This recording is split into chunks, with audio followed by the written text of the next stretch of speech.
Hey all, Fat Man's here. I'm going to start my greenhouse project. I've got 2 pieces of 3/4 inch plywood that I had cut when I bought a sheet a long time ago. I need a 4-foot piece, 4x4 piece for my wife's desk chair. So I did that, and I had the other one cut in half. And I don't know, they're not perfect at cutting that stuff exactly on the money. So I got one piece is 23 1/4, the other one's 24 1/4. So pardon the kid noises. We have kids around here and my granddaughters are over, so we're kind of having some fun. But they didn't get a straight cut, so I'm squaring everything up. I'm going to cut a little bit off of the end of each one of these, so they'll be just shy of 4 feet. They'll be about 47 1/2 inches. I'm going to cut maybe 1/4 inch off each end to square them up. Then I was looking at Lowe's and I was checking the prices. I was going to use 1x2s for the rest of the framework, and 1x2s were really pricey. They were $229 a piece. 1x4s, the same length, were $228 a piece. So I got 6 1x4s, and I'm just going to rip them down. So I'll show you how I'm going to do that. I might make a jig. I might just freehand it. I'm not quite sure yet. And then I'm going to try to use, I've got a biscuit cutter and biscuits and stuff. I think I'm going to glue everything up and put biscuits in there to hold everything together. So it's going to be a couple of day project. This is the beginning. Hopefully it won't get too long. If it does, I'll break it up into a couple different parts. So I'm going to get these cut, and we'll go from there. Be back. Just a little something here. Whenever you're going to cut 2 pieces together, let's see, I'll spin this around and show you. I've got some clamps on the one side holding it together. I've got my circular saw. And I'm just going to be taking a little bit off the end. So I'm going to have to hold the safety shield, the guard up. It's not the safest thing to do, but it's about the only way that I'm going to get this cut.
Always keep your saw running until you get off the end.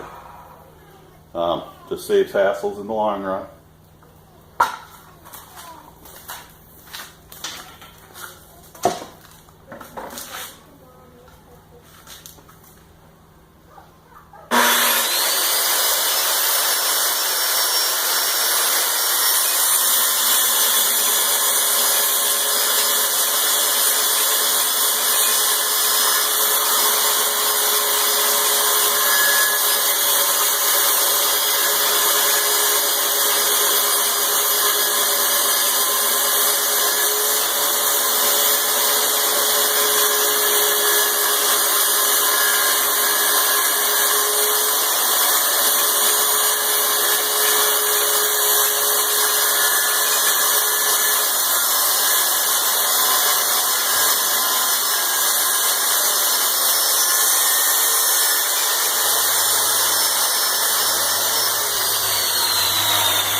pulled away a little bit at the end there.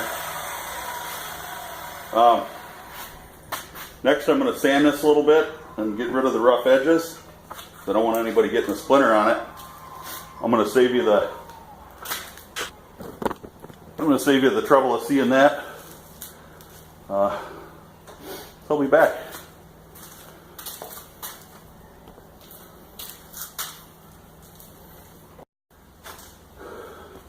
I'm going to go over with some 80 grit. Found these sheets. I don't know, I've always done the pain in the butt way where you got to clip it on the bottom of your sander. I'm just using standard vibrating sander. It's nothing special. But these are a peel and stick, so they're way convenient. You don't have to cut your sheets or anything, and you know, I got these for free. I didn't pay for them. Because had I had to pay for them, I probably would have went the other way because it's cheaper.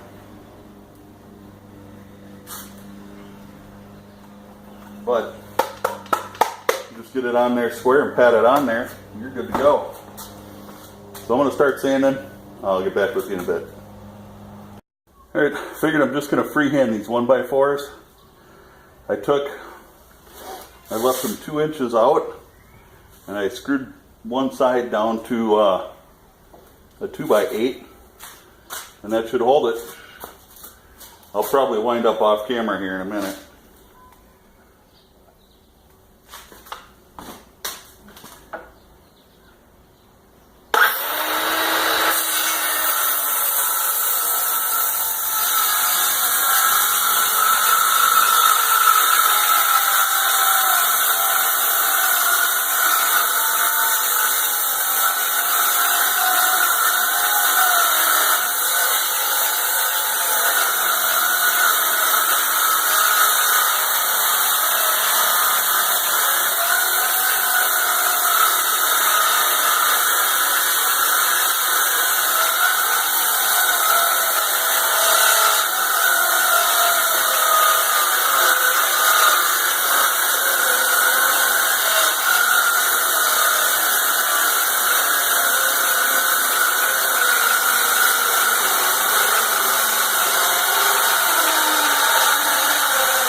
Guess I should have used my corded saw. Thought I had more battery in there.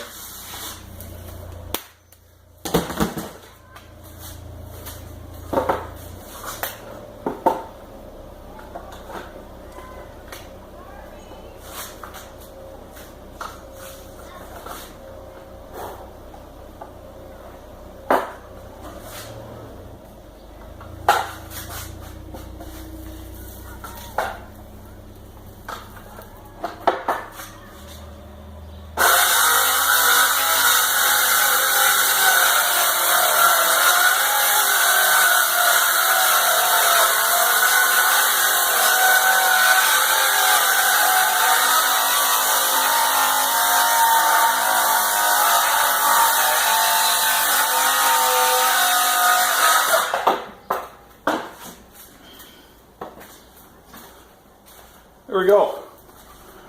2 8-foot 1x2s. So I'm going to rip down a couple more and then we'll start building the frames. Back in a bit. Alright, hey, I just wanted to show you the setup here.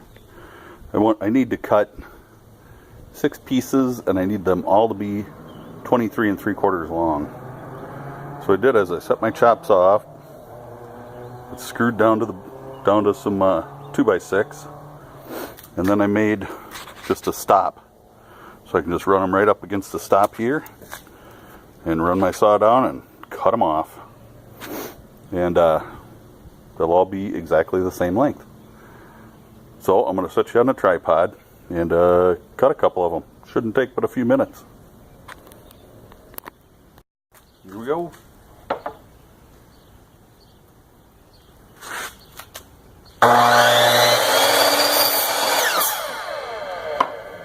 I lost the guard off of this years ago. I've had this saw for quite a while. It's not that I don't take care of it. Perfect.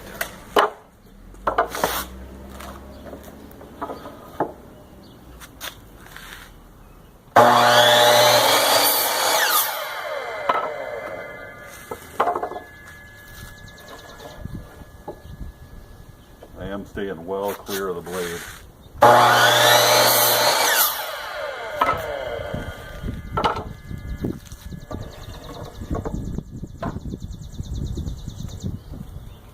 This one's got a knot in the end that I don't want, so I'm going to set this one aside. I'm sure we'll have use for it later.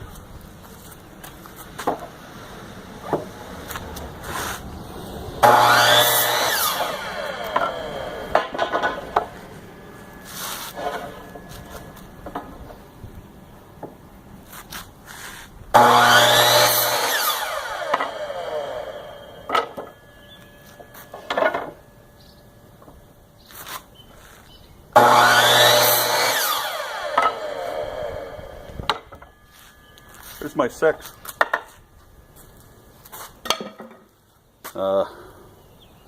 The next ones I got to take into account, they're going to be custom all the way because each one's going to be just a little bit different to get that overall length right. So I'm going to move a few things and we'll get those cut. To get my length for the ones that go in between, since every one of them is going to be kind of a custom deal, they're not going to all be exactly the same because, you know, I freehand cut this, so they're not going to be perfect. I'm using a panel square for, like you'd use for sheetrock actually, and when I cut everything down on the bottom and squared everything up, I lost a little bit, so it's 47.5. I lost half an inch, and I need the two sides are gonna fold together. If you remember, I showed you the prototype out of cardboard. So the two sides fold together, and I need this bottom edge here, this bottom edge, to be at 23 3/4 inches. So what I'm doing is I'm setting it at 23 3/4 there, and here I know exactly how long I need that to be. Keeping in mind, this side measures from here, the other side measures from the inside. So I set it at 23 3/4 on that side and just lined it up with the closest mark on the other side, which must be 24 1/4, and that'll give me 22 inches that I need for this style there. So I'm going to cut that quick and I'll be back. Well, got awful hot here today. I had to take me a break, and my grandkids were here too, so I needed to take that kind of break. I have the two end frames done, and the way I decided to attach them is I countersunk some holes. Wave at the neighbors. I countersunk holes and ran 2-inch screws through all the way down into the other piece here, and those should make some pretty solid connections. I thought about gluing them, but I don't have any glue for that kind of situation, so I didn't glue them. But I don't think they're going to come apart anytime too soon. The sides and the top are going to be constructed exactly the same, except they will have another one, at least one more in the middle, because they're going to be almost 4 feet long. So these are going to get attached with hinges to the bottom, and well, that's where we're going to leave it for today.